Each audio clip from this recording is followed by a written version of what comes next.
Very good. Dave West with LagSpike. Here we are. Let me put this down on the ground here.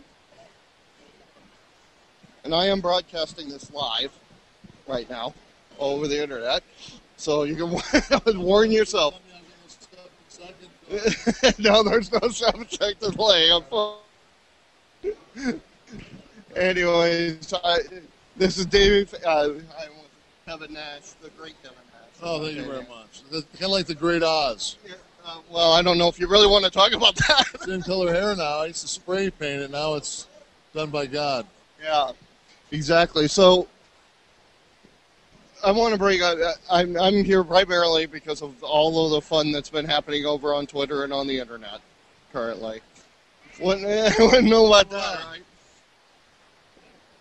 Please explain what you said about the entire thing, your entire philosophy about the wrestling dying or whatever it was said.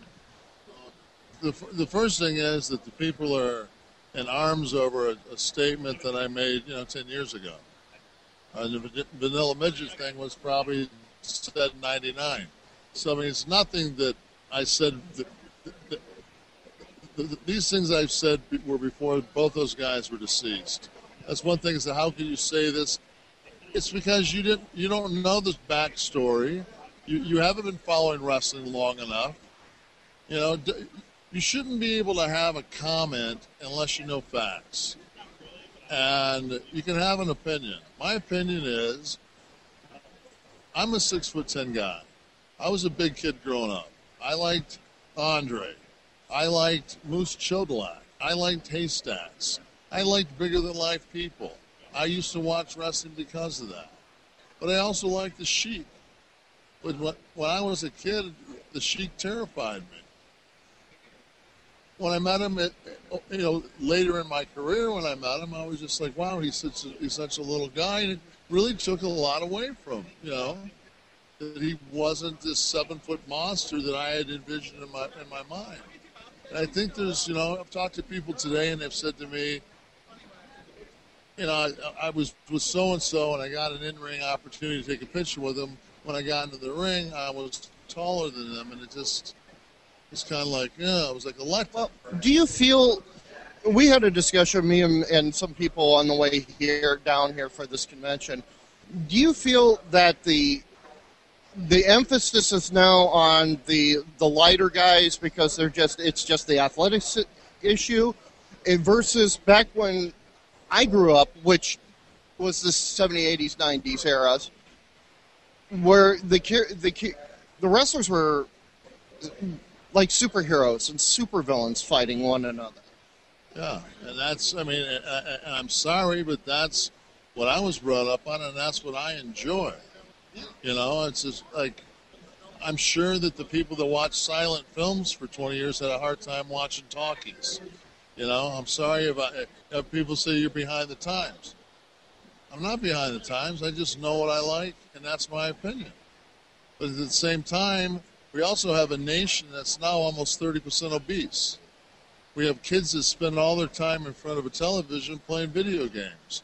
So is wrestling changed, or has society changed to the fact that nobody works out anymore, so there aren't big guys anymore? Everybody looks like an Abercrombie or a Hollister model.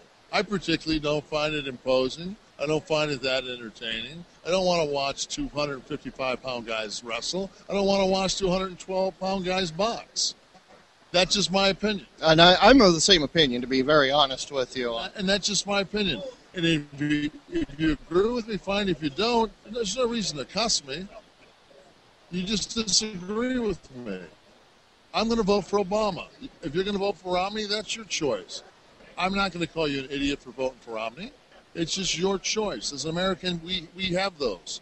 We have the ability to make our own decisions and have our opinions.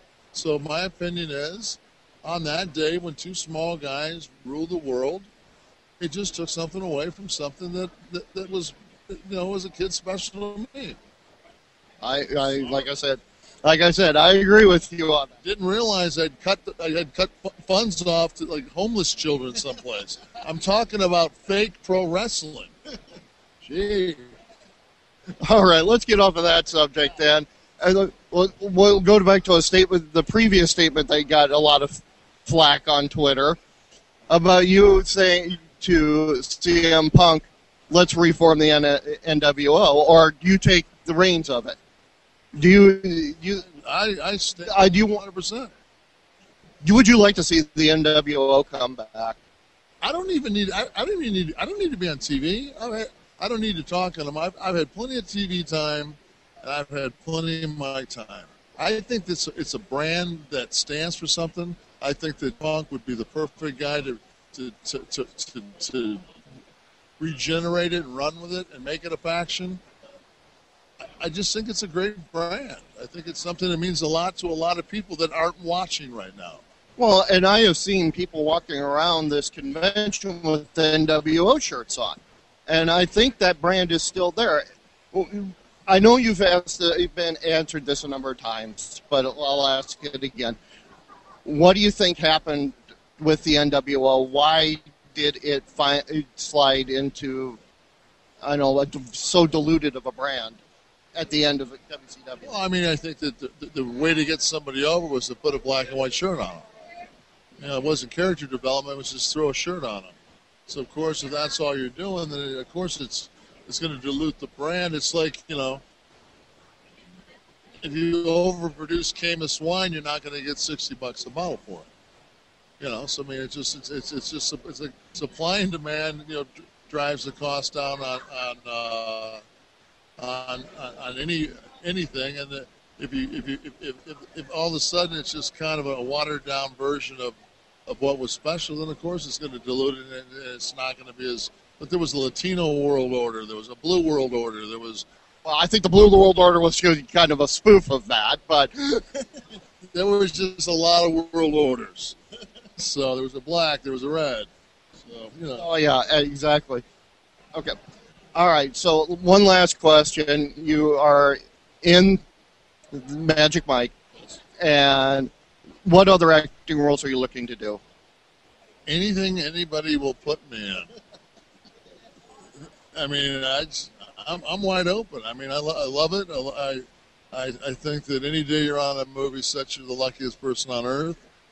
And anybody out there that's seen my work and wants to put me in a film, please, Pantheon Agency, call Cole Harris. All right. Well, thank you very much, Mr. Nash, for the interview, and keep on going with both. If my wife saw this, she would think it was possible for me to go more than 5 minutes without dropping an F-bomb.